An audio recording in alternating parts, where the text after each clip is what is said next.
我再次呼吁，抛弃幻想，准备战斗。大家好，欢迎来到罗富强观察室。本期我们聊的话题是小党意欲瓜分蓝营选票，台湾地区大选还没开始，国民党就已经输了。大多数人都知道，台湾政治阵营分为两大派，蓝营和绿营。蓝营是倾向于两岸同属中华民族的群体，绿营则是不认同两岸同属一个中国，倾向于台湾独立的群体。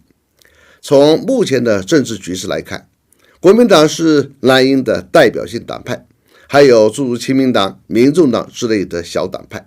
民进党是绿营的代表，也是现在的执政党，以台湾独立为目标。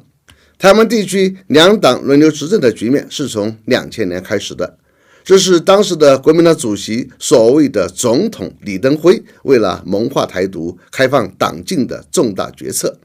而为了确保民进党一参选就能够获胜，李登辉还操弄起了国民党看起来很真实的内讧。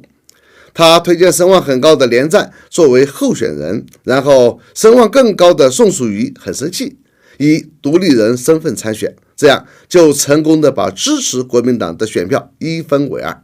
结果民进党的老大陈水扁得票率为 39.3%， 宋楚瑜为 36.84%， 连战为 23.1%。国民党执政了50年的台湾就这样落入了之前的非法组织台独党民进党的手里。而从此以后，宋楚瑜逢选必参，连续5次参选，次次落败，甚至惨败也乐此不疲。而前不久，已经81岁高龄的宋楚瑜居然又宣布将参加2024年台湾地区领导人大选。宋楚瑜这是要干什么？唯一可以解释的理由就是他一定要通过自己的参选分散蓝营的选票，确保民进党人胜选。而就在4月30日，台媒报道说，蓝营另一个比较有影响力的党派台湾民众党主席的柯文哲已经宣布参选台湾地区领导人。至于国民党却非常奇怪，在民进党上个月就已经宣布民进党主席台湾首位副总统赖清德代表民进党参选下一届首位台湾总统之后，至今仍然没有宣布将由谁代表国民党参选。按照国民党主席朱立伦的说法是，国民党人选将采取征召方式，最终确定谁来代表国民党参加2024台湾地区领导人选举。至少要等到6月18日才能完成第3阶段的提名，最终再由国民党开会决定谁出马参选。这样的安排到底是出于公正呢，还是出于阴谋？我认为国民党主席朱立伦是不想让国民党真能赢得大选的。美国的目标是台湾独立，为美国马首是瞻的朱立伦当然要按照美国的旨意，确保美国政府与民进党当局顺畅的合作下去。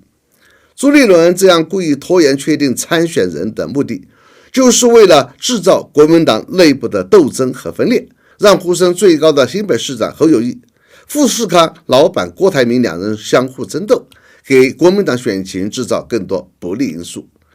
国民党前主席李登辉是国民党乃至中华民族的大汉奸，公开自我标榜亲美反共的现任国民党主席朱立伦会比李登辉好吗？我看不见得。2020年的大选，他面对公开宣誓力主两岸统一的洪秀柱，在选举已经如火如荼的时候，居然以国民党中央的名义，借口洪秀柱选情低迷，临时把洪秀柱换下来，自己出马参选，结果惨败。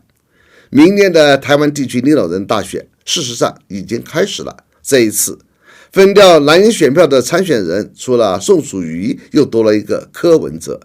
此时的国民党还在故意制造内斗。我们不得不说，还没开选，国民党就已经输了。即便胜了，又能怎样？国民党会推动两岸统一吗？有这个心的话，马英九时期就已经统一了。所以我再次呼吁，抛弃幻想，准备战斗。